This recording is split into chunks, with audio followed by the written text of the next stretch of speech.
Good evening and welcome to the Brooklyn Technical High School Virtual College Fair. That was a lot of words.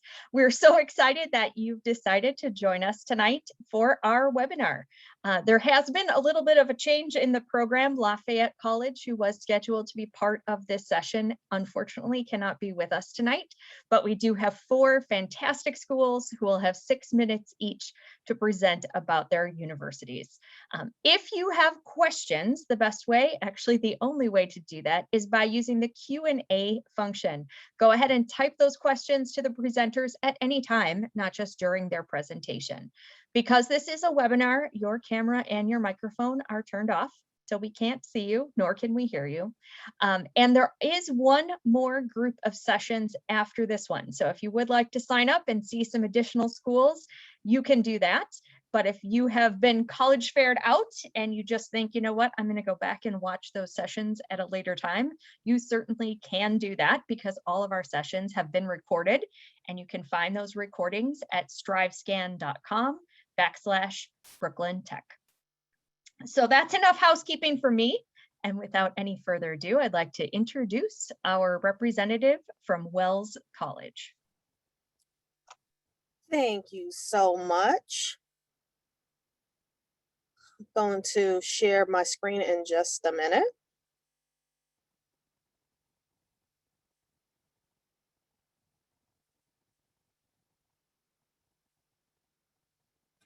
So welcome everyone. My name is Giovanna. I am one of the missions counselors from Wells College. I was actually born and raised in Brooklyn and actually went to Wells. I graduated in 2014, so I could speak to both sides as a staff member and as a student.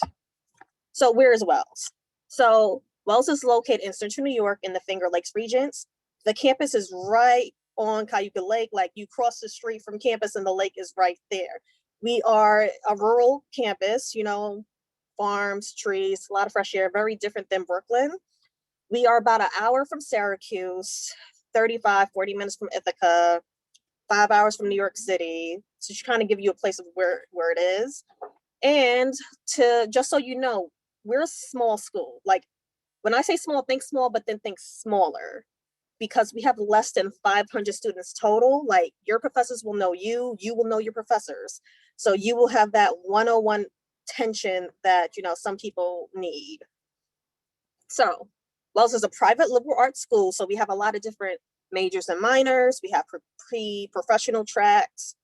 Our students to faculty ratio is 9:1.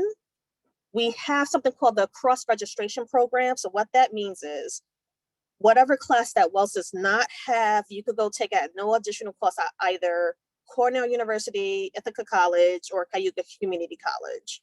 We also have some accelerated programs if you want to have multiple degrees in shorter time. We have that for nursing, education, engineering, business, and pharmaceutical sciences. So services, you know, it's kind of mandatory at Wells for you to do an internship. We call it experiential learning. So that could be internships. We have plenty of opportunities to do research as an undergrad, study abroad. Based on our statistics from our class of 2019, everyone, 100% did an internship. 80% of that class were employed full-time 6 months after graduation. About 40% went on to further their education.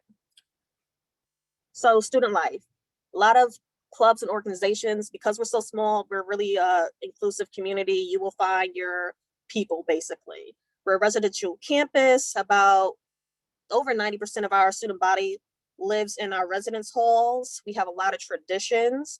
We are a D3 school. We have about 15 sports teams.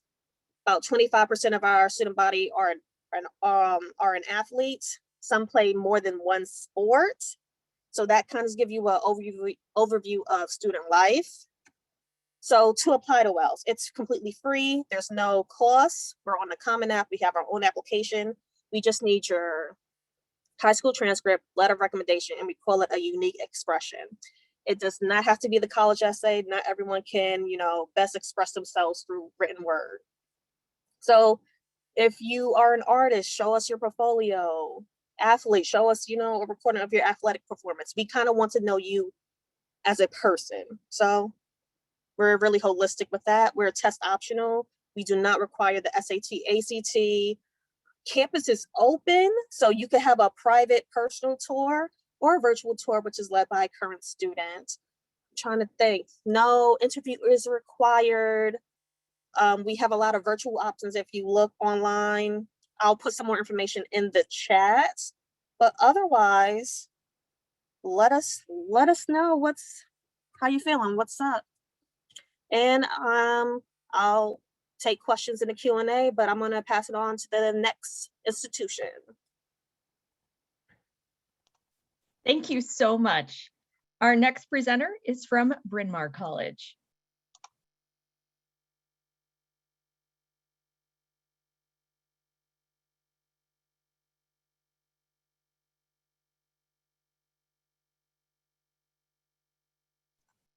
You are still on mute, friend.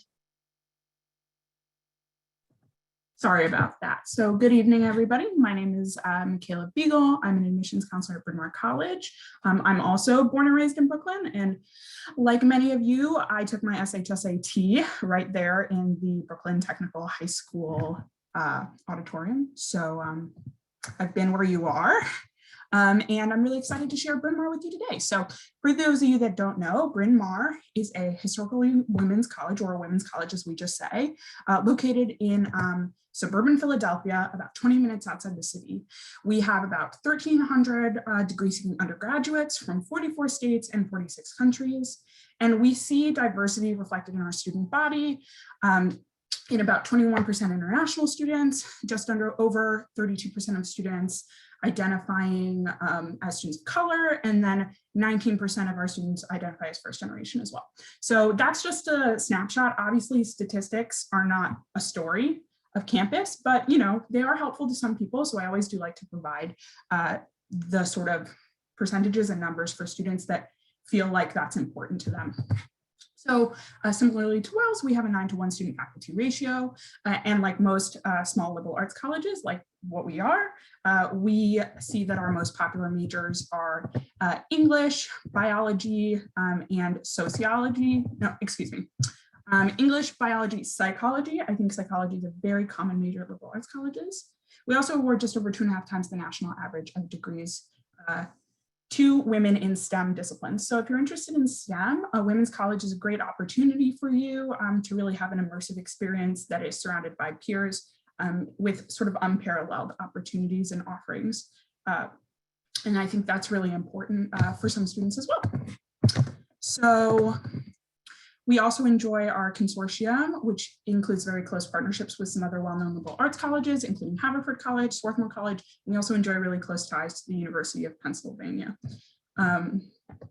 We have over 90 pre-approved study abroad programs. We also offer our 360-degree course cluster program, which is an immersive interdisciplinary thematic program in which students enroll in courses under specific themes. And then at the end, they get to participate in a fully funded 1-week fieldwork component. And that can be either abroad or domestic. So we've had students travel to Russia to join the Trans-Siberian Railway, but we've also had students go to New York City or go to the US-Mexican border to engage with artists and activists. So you won't participate, to participate in those programs, you won't pay anything extra. We also are a Division III school as well, and we have 12 NCAA Division III sports teams, which of course are also all women or filled with people that are minority gender identifying as well. Beyond our campus, we see that 79% of our students will hold an internship during their time at Bryn Mawr, and that's either in Philadelphia or beyond, and 97% of our students report a positive career outcome just 1 year after graduation. And to accomplish this, we award just over $750,000 in annual funding for students to complete summer internships, because we know that that has a barrier to entry. And I think there are a couple other things that I don't have on the slides that I want to touch on. Our campus is currently closed to visitors, but we do hopefully anticipate that we will see students return to our campus for tours this summer. And we have had in-person courses since fall of 2020, and we're really pleased with how the student body has adapted and engaged with COVID as well. And currently our students are also in person at College as well. And so I'll just end with this idea that's sort of reflected by this quote up on the screen, that Bryn Mawr is a place where you come as you are and you grow into whoever you want to be. Our students pursue their lives, pursue their passions for lives of purpose. And I really hope that those of you that are interested will come visit us virtually or in person this summer and learn more about our incredible community that we see our students build on campus together every day. Thank you so much.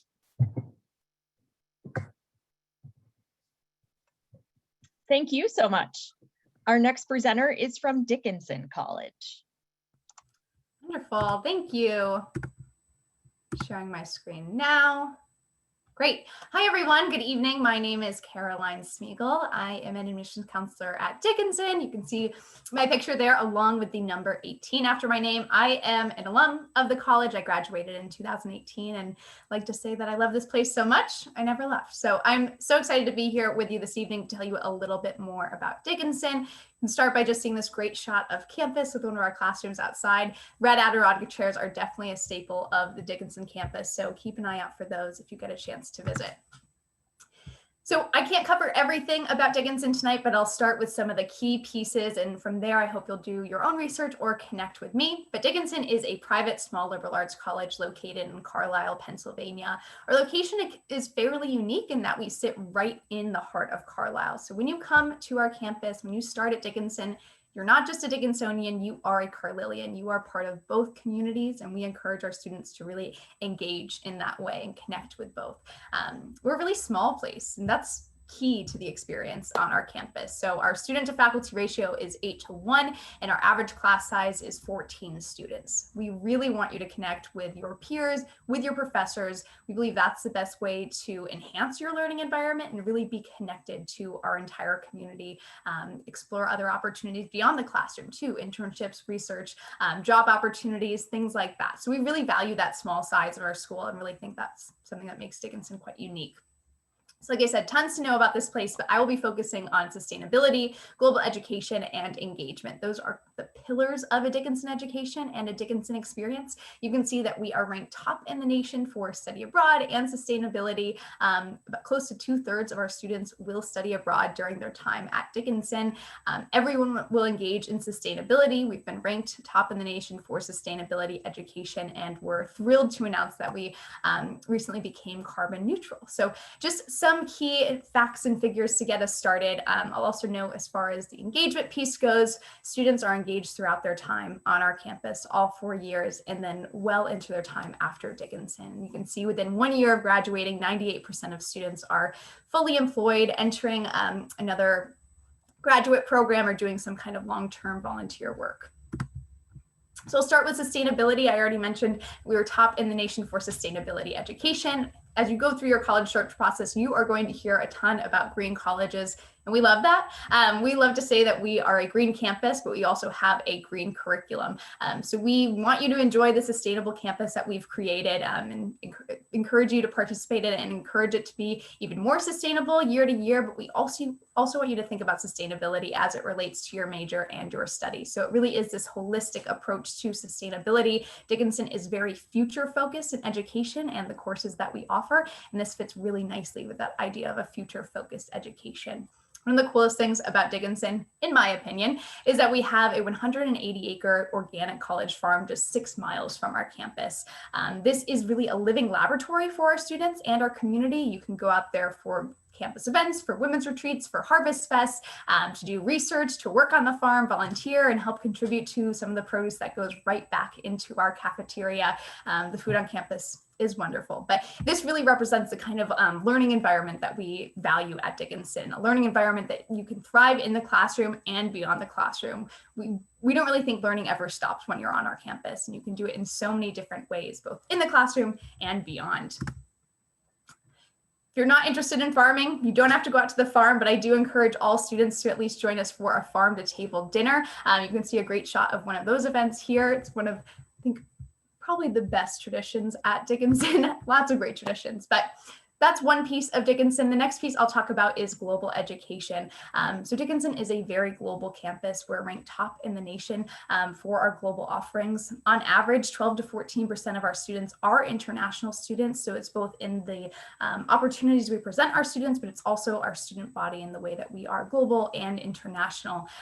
Dickinson's unique in that we offer 18 of our own global programs in 15 different countries, really intentional about the way that students can explore global education in our classrooms in Carlisle and beyond. So we run 18 of our own programs. We have faculty members who travel to those programs for 2 years at a time. You really get a piece of the Dickinson community when you do study abroad. We try to make study abroad really accessible too. So I mentioned before, 2/3 of our students will study abroad. That includes 46% of science majors, 60% of student athletes. We are very much a place of ands rather than ors. If you want to do study abroad, but you also want to be a double major, a star football player involved with the community, you can do all of those things and more. We would love for you to graduate in 4 years, and we will ensure that you do, but we also want to make sure that you can engage in all of these different ways. So we try to make it accessible. We also ensure that it's affordable. So all of your financial aid, merit scholarships, and academic credits will transfer with you. Of course, if you're not interested in study abroad, that is okay too. We will have you engage with this idea of global education in some ways, though. Many of our courses are interdisciplinary and have an international component. We also offer 13 world languages and require everybody to study a language at Dickinson. And of course, engage. So like I said, sustainability, global, and engage. Those are the 3 key pieces of a Dickinson education. So many things to do on our campus and off our campus. So just a few snippets. Our special interest housing is pretty unique at Dickinson, as we require all students to live on campus all 4 years. So lots more to learn about this place. And I encourage you to engage with us throughout this process. So, connect with me, interview with us, and I'm happy to tell you more about the application process and all of the next steps that you can do. But here's my information. I'll also put it in the chat box so you can reach out to me directly, and you can use the Q&A box if you have additional questions. Thank you so much. Our last presenter tonight is from Penn State University. Thanks so much, Julie. Welcome, everyone. We're glad to see you this evening. My name is Donovan Lindsay, and I'm one of the admissions counselors at Penn State. I've been at Penn State now about 5 or so years as someone working in admissions full time, but I was 4 years as a student at Penn State. I graduated from our Wilkes-Barre campus in northeastern Pennsylvania. Since then, I loved it so much. Of course, I came back to work for Penn State, but I also am back for another Penn State degree. So I'm actually working on another degree from Penn State right now through our world campus. So I'm actually let's move forward, and I'll actually start to talk to you about how our unique university is set up with our different campuses. But I can't stress enough, make sure to utilize that Q&A feature down below as I go through this if you have any questions, and I'll get to those later on. So at Penn State, we do have 20 unique campus locations throughout the state of Pennsylvania. So looking at the map that you see in front of you on the screen, many different places where you can get a Penn State degree, regardless of which location you graduate from, doesn't really matter, because after 4 years, or how long, of course, it takes you to get your degree, it's going to say the Pennsylvania State University. We're just one university geographically dispersed with many different locations. I remember being in your shoes, 10 or so years ago, looking at colleges and attending Penn State, and being kind of amazed at all of what the university had to offer. And I actually had this goal before I graduated from the university to visit all of our different locations. And as a broke college student, to be honest, that didn't happen. I wasn't able to do that. But I can say as of about a year ago, I have been able to visit all 20 of the locations that you see on your screen. So one of the cool things that I noticed across my travels across the state of Pennsylvania is that very similar, but also very different. One of the ways that our campuses are different is some of them have on-campus housing, some of them do not. The ones indicated with the that monopoly-looking housing symbol do offer on-campus housing to students. Regardless, though, if our campuses offer on-campus housing or not, we all have off-campus housing locations in very close proximity to the campus within walking distance. The ones in that reddish tent that you see do require you to live on campus during your first year, but you are not required to live on campus by any means at our other different locations. One of the unique things about our different campus locations too is that university-wide, we do offer over 275 different majors. So you can come into Penn State and major in 1 thing, 2 things, 3 things, whatever. So many different options for you. But when you look at this map again, We don't offer every single degree at any one single location, but we do offer 4-year degrees at every single location that you see on the map in front of you. One of the things that I just put into the chat is a link to our university bulletin that actually will show you a listing of all 275 plus majors that we do have at Penn State and the pathways you can take to get them. Most of our students, over 50%, will do 2 years at one campus and then 2 years at a different location, because at Penn State doesn't really matter where you start. More so, what's going to matter is where you're going to finish. The first 2 years of any of our majors can be done for the most part at any of the locations that you see on the map in front of you. And then your last 2 years, you will then transition to a different location, usually to finish your degree, depending on what it is. At times, you are able to stay at the campus location that you're currently at. So many different options when it comes to getting a degree at Penn State. Across the state, many different campuses, including the World Campus, which I'm enrolled in right now for my master's degree, which is completely online. So anywhere in the world, you can actually get a Penn State degree without ever stepping on a Penn State campus. One of the cool things outside of the classroom wise, just getting involved. So, a lot of times when students will think about academics, when they think in high school or college, or they think of education, they think of just that inside of the classroom learning. But so much of that learning that's going to happen in college is going to be outside of the classroom. I mean, right now, you're probably spending 6 or 7 hours inside of the classroom, or inside of the virtual classroom learning. And when you look at college, maybe it's 2 or 3 hours, but outside of that classroom, it's so many different things that you can get involved in. 95% of our students are involved in something outside of the classroom. And you're 95%, we're looking university wide at about 98,000 students. And so many of those students are involved in something. So get involved. One of the best things that you can do in college is to just get involved and make the most out of your college experience that way. We do offer over 1,200 different clubs and organizations. Looking at this map again across the different campuses, we have different athletic sports ranging from Division 1, 2, and 3, and intercollegiate athletic teams where our different smaller campuses will play against each other. But we have campuses with different sizes. A University Park campus with about 47,000 students, medium-sized campuses with 5 medium-sized campuses with about 2,500 to 5,000, and then they get smaller, a little bit smaller from there. But so many different things that you can get involved in. Penn State is a university that fosters diversity and inclusion. Walking around any one of our locations, you're going to see students from not only all across the country, but all across the world. Last year, we saw applications from 160 different countries. So walking around, again, any of our campuses, you're really looking at people and getting involved when you're in clubs and organizations, and you're meeting people from all across the world, which is really, really cool to see, and really cool to kind of get some stories and experiences from students that you probably normally wouldn't have been able to connect with. Outside the classroom too, we rank very high when it comes to research. Very, very well-known research university. Right now, we receive about $1 billion when it comes to our students doing research. Last year, before the pandemic hit, back in January, I follow one of our Instagram pages, our research pages online, and I saw on Instagram how there's different pictures, and we had students from Penn State, current students on every single continent doing research. So there's so many different options when it comes to, if you're looking at, any type of the science or STEM fields, or, looking at going to grad school or something like that. Research is huge. And that's something that really looks good on an application. Many different ways where we help prepare our students by helping them with internships. We offer many different study abroad programs. So you can go outside the country to study abroad, about 56 different countries now, many different options. But one of my favorite things by far is just the brand. Looking at Penn State, we have alumni throughout the entire world. We actually have the largest alumni association. And I say none of what I told you today simply because they pay me to do it. I'm actually living still what I've told you today. So I've got my degree, getting another one, but stay connected with us. Here's our contact information. Connect with us on social media. And we hope soon in June to July, starting to offer way more campus visits than we have now. So we hope to see you and hear from you soon. Outstanding. Thank you, everyone, for such great information about your institutions.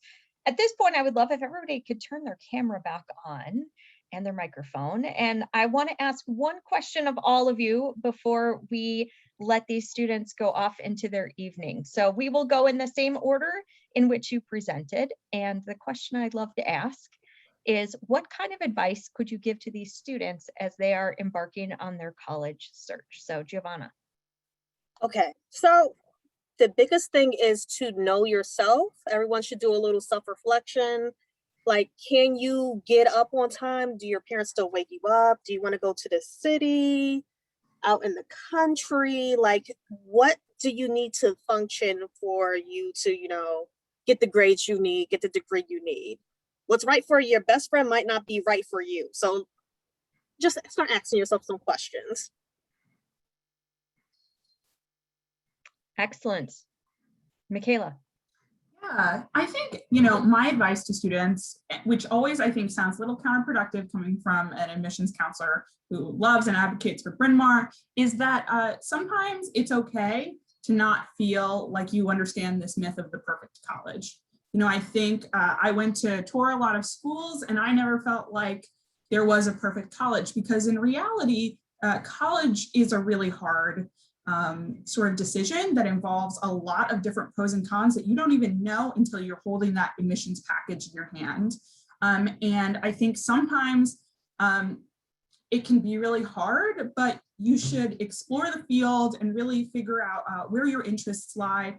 And remember that if you don't find the perfect college, you're going to be okay, and you're going to find a place that you fit, especially now that with COVID, traveling is going to be less so. I just really want students to always remember that there are thousands of colleges in this country, and you'll find a place that makes you happy. Caroline. That is such good advice. Great advice. I don't know how to follow that, but I would say reach out to us. Our job is half counselor or majority counselor. We love to interact with students. That's why we do this work. Reach out to us if you have questions about our institutions, about the whole process. We really do want to be here for you. We all love getting millions of emails in our inbox. So please, please send them and let us know how we can help you. Maybe it's an informational interview. Maybe it's connecting you with a current student. Ask yourself those questions like Giovanna said, and then bring those questions to us too and see how we can help you answer them. Awesome. And Donovan. Thank you. So just speaking from personal experience, biggest advice I can give, I could do things over, don't procrastinate. Looking at, what you're doing now is perfect. You're here, you're getting some questions answered, you're looking at different colleges and universities, but as soon as you want to, reach out to one of us, do it. Don't pull it off, because life gets in the way, other things get in the way. It's, you're in high school, things happen. So I can't stress enough. My biggest advice to students all the time is just don't procrastinate. Reach out to us. Like, we're all saying this is our job. Without doing things like this and you having questions, we wouldn't be employed. So, make sure that you're reaching out, you're scheduling appointments with us, looking at, things like financial aid, talking with any and everyone that you want to get information from. Don't procrastinate, because the earlier you do things at times, the better. And again, take it from someone who learned the hard way. Thank you. And I will add, we love getting millions of emails in our inboxes, but I'm going to guess that maybe you don't. And so you are going to get, I'm warning you, you are going to get lots and lots of emails from lots and lots of colleges, maybe some that you've never heard of. Two things to remember. One, real people do send those emails. As much as they look like it's a robot, if you decide to respond back in not so nice of a way, we will get that email, and we know your counselors. So two, if you don't want an email from a school anymore, if you scroll down to the bottom, there's a little link that says unsubscribe. Click that. We will not darken your doorstep again. So know that you have the power in this process, and we are excited to meet you. So with that said, that really brings us to the end of our presentation tonight. So I want to thank you all for joining us. When you click out of this screen, there will be a quick survey, just 4 questions. So it shouldn't take you more than a few seconds to answer, but please do, so that we can continue to give great programming to future students, maybe even to you. There is one more block of sessions tonight, so you can certainly catch a few more schools. But if you don't want to do that, or you don't have the time, just go to strivescan.com/Brooklyn Tech, and you can see all of the recordings from all of the days of the college fair. So on behalf of Brooklyn Technical High School and StriveScan and all of the presenters here today, thank you again for joining us, and have a great evening.